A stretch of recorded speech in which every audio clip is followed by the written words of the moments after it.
Slakia, y'all, video cut out, so I'm gonna start another one. Yeah, I was saying more and more nowadays, you're hearing people that have this sense that something big is coming, and that's true. That's the spirit of the Lord being poured out upon all flesh. Okay, let's go Look it back up. to I the did it video real 3 years quick. ago.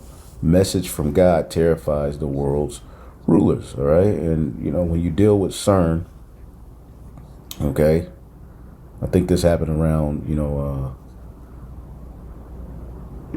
2000, maybe 17. All right. But you can see clearly CERN. And of course, CERN is one of those technologies that they've built. Okay, the Heavenly Father has allowed them to gain that knowledge and to create that wicked device. All right, to be able to peer into the other dimensions. All right, so this is how they're able to do this. This is how Esau knows about his future. Okay, now where has the Lord done this before? He has done this before in the scriptures. We can go to the book of Daniel. Okay, Daniel 5:27. We'll go back a couple verses.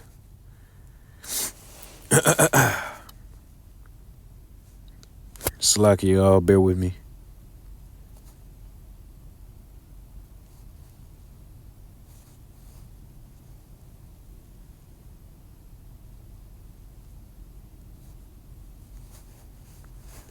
Slack y'all. I'm gonna go back all the way to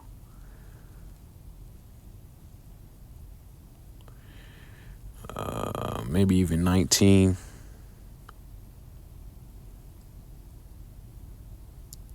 Okay, we'll start at 20. Daniel 5:20. But when his heart was lifted up and his mind hardened in pride, he's talking about Nebuchadnezzar. Okay, when he was in his kingdom, in his empire, had the Israelites in captivity. Right, he was feeling good about himself, man, feeling powerful. Right. So he was lifted up in pride, and it says he was disposed from his kingly throne, and they took his glory from him. Okay, and he and his and he was driven from the sons of men, and his heart was made like the beast. Okay, when the Lord decided to punish him for his pride, and what did he do? He literally made him think that he was an animal, like a cow or something, and he was grazing in grass and being out in the rain and outside for a while, for like 7 years or something like that. All right. And was like the beast, and his dwelling was with the wild asses. So he was literally living outside like an animal. They fed him with grass like oxen, and his body was wet with the dew of heaven. Okay, meaning he was getting rained on. Okay, rolling around in the mud. This is what the Lord, the power of the Lord Yahweh, Ba'ashim Yahushai, he can do this to you. All right. This is why it's important to stay humble. Okay, and it says, and his body was wet with the dew of heaven, till he knew that the Most High Yahweh ruled in the kingdom of men, and that he appointeth over it whomsoever he will. See, he got prideful, okay, but he forgot that it was the Heavenly Father Yahweh that raised up the Babylonian Empire, that gave them that power. Okay, so when you get prideful, it's a disrespect to the Heavenly Father Yahweh. All right, you're taking credit unto yourself. Next verse. And though his son, O Belshazzar, hast not humbled thine heart, though thou knowest all this. Okay, so his son knew what happened to his father, right? But has lifted up thyself against the Lord Yahweh of heaven, and they have brought the vessels of his house before thee, and thou and thy lords and thy wives and thy concubines have drunk wine in them, and thou hast praised the gods of silver and gold. Okay? And his son Belshazzar was doing all of this, being disrespectful, being prideful, thinking that he had it all figured out, thinking that he was the most powerful man in the world, that nobody could overthrow him. But guess what happens? Of silver and of gold and gold, of brass, iron, wood, and stone, which see not, nor hear, nor know that, and the God who in whose hand thy breath is, and whose are all thy ways, hast thou not glorified. Okay, it's like it. Next verse. Then was the the part of the hand sent from him, and his writing was written. Okay, and this is the Lord giving a vision, okay, a message to the king or the elite of that time, okay, allowing him to peer into his future, just like he's allowing the elites of Esau, Edom to peer in their future. And it says, and this is the writing that was written, Mene Mene Tekel Upharsin, or Upsharsin. All right. It means this is the interpretation of the thing. Mene, God hath numbered thy kingdom and finished it. Tekel, thou art weighed in the balances and art found wanting. Perez, thy kingdom is divided and given to the Medes and the Persians. Okay, so that's the point right there with that. The Lord has done this. He's allowed the elites of the time to see the fall of their kingdom coming. Okay, and this is why Esau Edom knows he has a short time and why he's going to panic. Now, I'm going to skip a little bit in this video. We're going to go to about 27 minutes. All right, and we'll play it from here. That's important to the people that had access to Looking Glass, because they would use Looking Glass knowing the choices that they would make, and the future would pop up. The big mistake was coming up with the possibility of future. And when we started using a computer to say, well, if we make this choice, it's 79% possible that this scenario happens, and 23% are possible, or whatever, using round numbers, that this scenario would happen. The understanding at the time was that was realistic. However, if you go down the road further, and as he keeps talking, there's so many scriptures that's about to come to you brothers' heads. free will continues to exercise itself on this game, that 79% possibility sometimes changes very, very fast. But if you look, whatever the Lord has shown these elites, they don't like it. Okay, and they're panicking.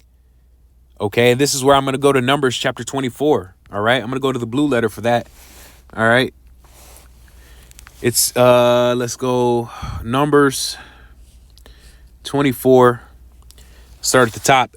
And when Balaam saw that it pleased the Lord to bless Israel, he went. See, because Balak wanted Balaam to curse Israel because he was scared, because the Israelites were coming out of Egypt, and he knew that the Lord had given that land to the Israelites. Okay, and he didn't want to go to war with them, so he was afraid. So he called a prophet of Baal to curse the nation of Israel. But the Lord Yahweh showed this this prophet, okay, to that what was going to happen in the future. So he couldn't curse the nation of Israel. Okay, so this is what we're going into. The Lord pleased the Lord to bless Israel. He went not as at other times to seek enchantments, but he set his face toward the wilderness. And Balaam lifted up his eyes, and he saw Israel abiding in his tents according to their tribes, and the spirit of Yahweh Ba'ashem Yahushai came upon him.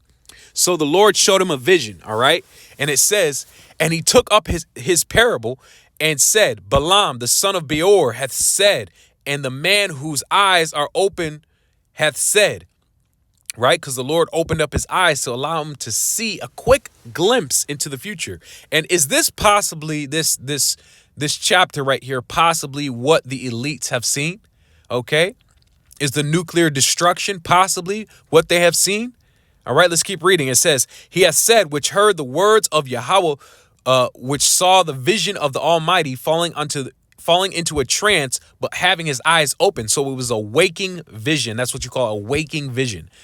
How godly are thy tents, O Jacob, and thy tabernacles, O Israel, as the valleys are they spread forth, as gardens by the riverside, as the trees of light, aloes which the Lord hath planted, and as cedar trees besides waters.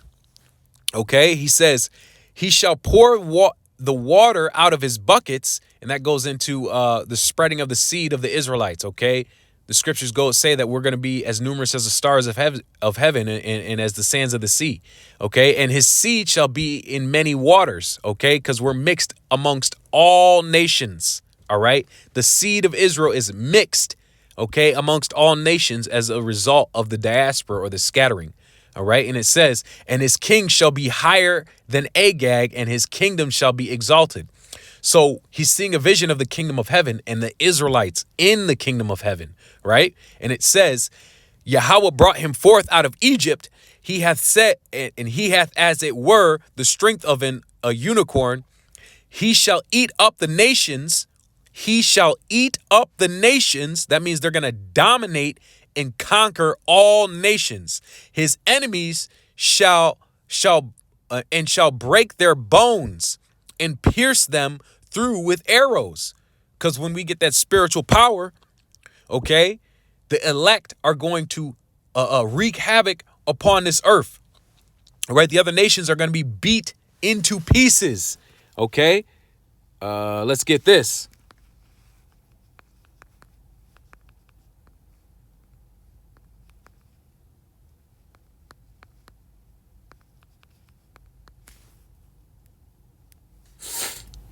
Jeremiah 51.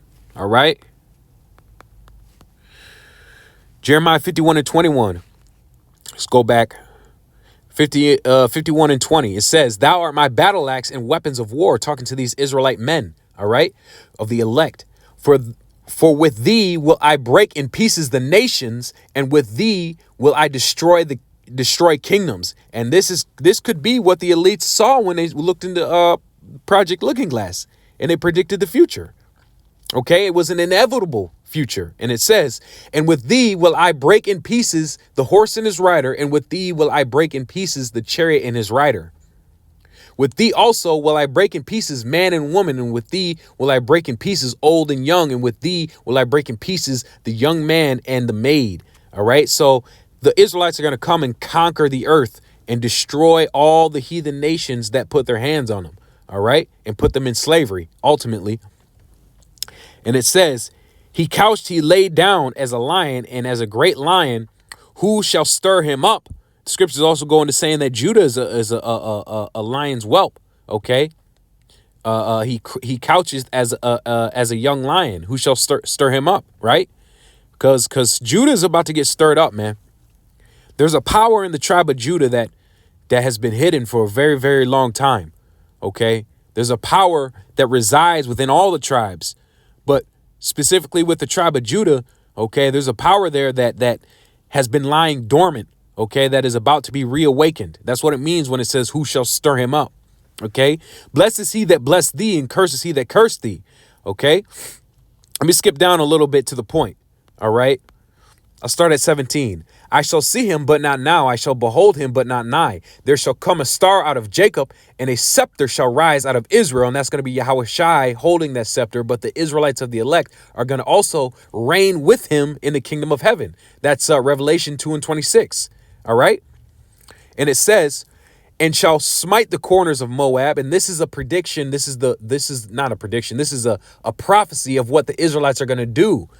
You know, I just read Jeremiah 51, and it talks about the Israelites breaking in pieces these nations. This is expounding upon that Baalim, okay, he's seeing this vision of the Israelites in the kingdom of heaven and what they're doing to all the other nations. And shall smite the corners of Moab and destroy the children of Seth, and Edom shall be a possession. The elites of Esau, Edom could have seen this with their Project Looking Glass. Them in chains, in slavery, enslaved by a bunch of Negroes, Latinos, and Native Americans, people that they used to have in chains. Revelation chapter 13, okay? And 9. He that leadeth into captivity got to go into captivity, right? And Edom shall be a possession. Seir also shall be a possession for his enemies. And Israel shall do valiantly. Okay, so we're going to take vengeance. Okay, and this is the vision that was shown to Baalim. Out of Jacob shall come he that shall have dominion, Yahweh Shai, and shall destroy him that remaineth of the city. Okay, that great city of Babylon. Okay, and it says, And when he looked on Amalek, also an Edomite tribe, he took up his parable and said, Amalek was the first of the nations, meaning they were the ones really on top of all Edomites and all nations. Okay, those are those people over there claiming to be us in the land of Israel right now that are really not. Okay, they run everything. Okay, this is why you can't say anything bad about them, because if you want to know who's ruling, okay, if you want to know who's really in charge, just ask yourself, who can you not talk bad about? All right, and that's Amalek, those fake little hats over there in the land of Israel, defiling our homeland. All right. Amalek was the first of the nations, but his latter end shall be that he perish forever. Okay, that's what's going to happen to the entire bloodline of the Edomites, starting with Amalek. All right. And, you know, that's the point. Okay. You know, the Lord allowed Balaam to see this vision. Okay, a prediction of the future that he could have shown to these elites, man. Okay, and they might be scared. They might be panicking right about Look at the now. situation in a point of time. It seems very realistic that that's the greatest possibility. What happened was very smart people, began to figure out that something big was coming up. Something that made it so all the possibilities of all the future scenarios of could it possibly be World War III, nuclear bombs, and the return of Yahushai, and the raising up of the elect, okay, the gathering of the elect of the nation of Israel, and them coming back down, right, and destroying their enemies, capturing their enemies, all right? Could that be what they have saw? The end of Esau's dominance, the fall of an empire?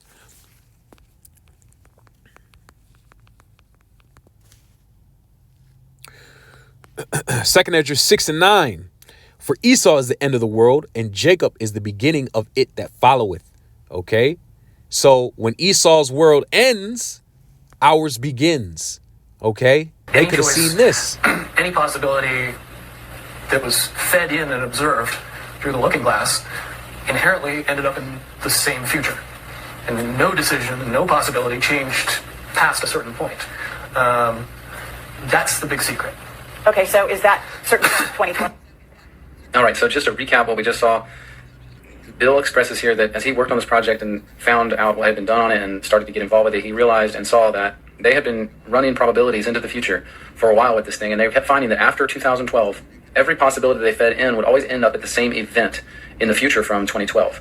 So as they would run these different scenarios time and time again, if they went past 2012, they would always converge in an event, some big happening that everything then coalesced into, and that no decision that was made prior to that point was going to change anything about that point in time.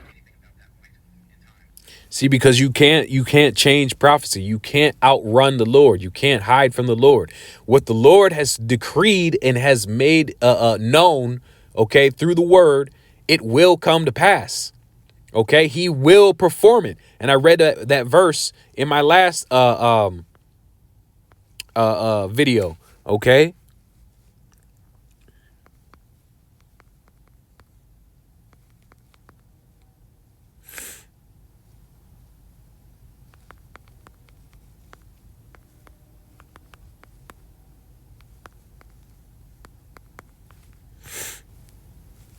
Ezekiel 23, 12 and 23. And it says, tell them, okay, talking about the Lord is talking to Ezekiel to tell the children of Israel. Therefore, thus saith the Lord, the Lord Yahweh power, I will make this proverb. Okay. What proverb? Go back a verse.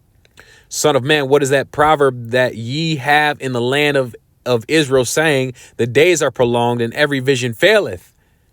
Tell them, therefore, thus saith the Lord Yahweh power, I will make this proverb to cease, and they shall no more use it as a proverb in Israel. But say unto them, the days are at hand, and the effect of every vision. Okay, these things are going to start coming to pass, and this is why the elites know that they have a short time, so they're going to try to round up many Israelites as they can get, chip them up, or now, he kill doesn't mention what point in them. time that is. I have thoughts on that I'm going to share at the end of this video, but just to kind of recap what he said there. And then next he's going to talk about how this singularity, this convergence of history that was coming up, in the future from when they were using the device. And he's talking in about, I think this interview was in about 2009, and he had been working on the project, I think in the very late 90s is when he said earlier in this video that I didn't show that he had been working on the project. So, because they went. So yeah, I'll leave it right there. You know, these elites are panicking, and you can see it, right? There's chaos, there's instability, there's war. You know, there's rumors of wars. That's what Yahweh Shai said with the signs of the times, man. The signs of the times. Okay, so with that, I'll give all praise, glory, and honor to Yahweh Ba'Shem Yahweh Shai. Double honors to the apostles and elders of Great Millstone, right? Shalom and Abad Babal.